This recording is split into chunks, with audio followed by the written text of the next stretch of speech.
Hello friends, welcome back to my channel. অনেক দিন পর তোমাদের সঙ্গে দেখা।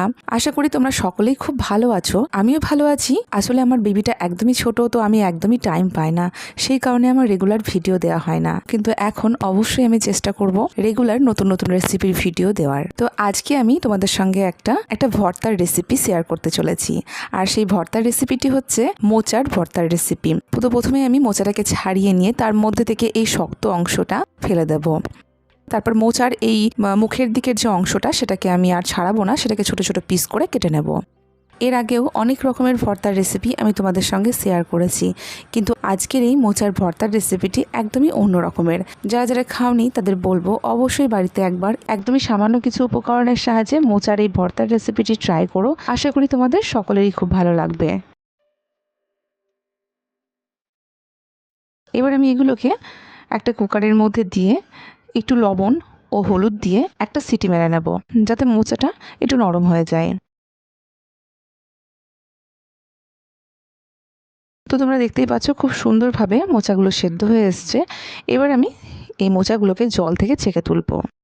অন্যদিকে একটা কড়াইয়ের মধ্যে সর্ষের তেল দিয়ে তার মধ্যে আমি কয়েকটা রসুনের কোয়া, কিছুটা কালো জিরে আর 2 রকমের সর্ষে আমি দিয়েছি, আর দিয়ে দিয়েছি কয়েকটা কাঁচা লঙ্কা। এবার এগুলোকে তেলের মধ্যে একটু নেড়ে চেড়ে এর মধ্যে আমি সেদ্ধ করে রাখা মোচাটাকে দিয়ে দেবো। তারপর 4 থেকে 5 মিনিট মতন এই তেলের মধ্যেই এই মোচাটাকে ভালোভাবে কষিয়ে নেব।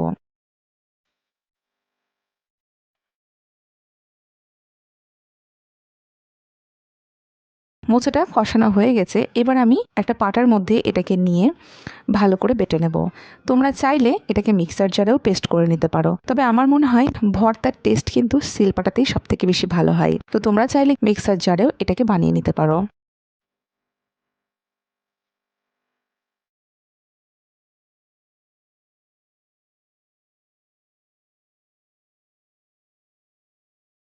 তো আজকের এই মোচার ভর্তার রেসিপিটি তোমাদের কেমন লাগলো অবশ্যই আমাকে কমেন্ট করে জানাবে। আর ভিডিওটি ভালো লাগলে লাইক ও শেয়ার করো, যাতে অন্যরাও আজকের এই মোচার ভর্তার রেসিপিটি দেখতে পায়। মোচাটা সুন্দরভাবে বাটা হয়ে এসছে। এবার আমি এর মধ্যে একটু কাঁচা সর্ষের তেল দিয়ে দেবো।